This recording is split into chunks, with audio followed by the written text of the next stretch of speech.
Dați-vă să țin de ochi! Dați-vă! Du-te, vine! Poate!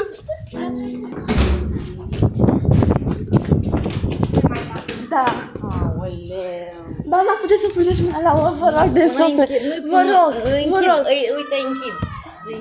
Vă conduc.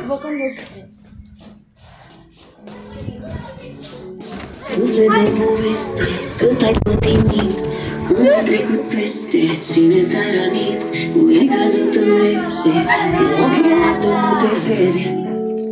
Suflet petale din flosta minerare, unde e nectarul zeilor chemare, totul e alb și negru, iar tu aveai culoare, de unde atâta supărare.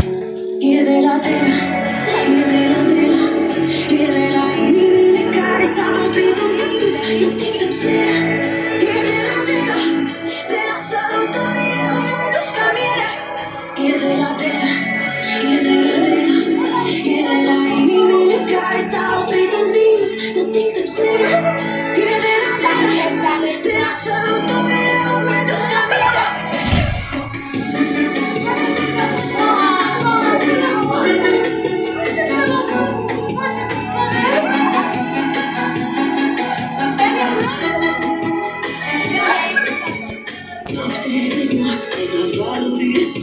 Și repetați povesti, în măsăciule crăpate, și să le prefacem poate, să știm ce merge mai departe.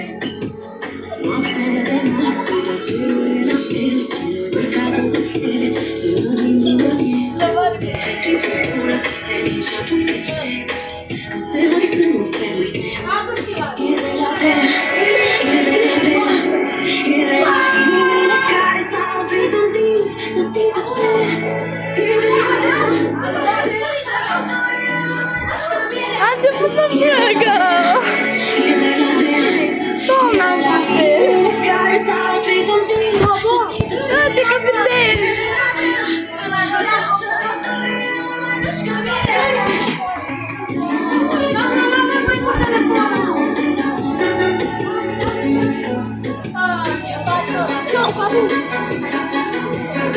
Nu pot să pun buzunar de atunci.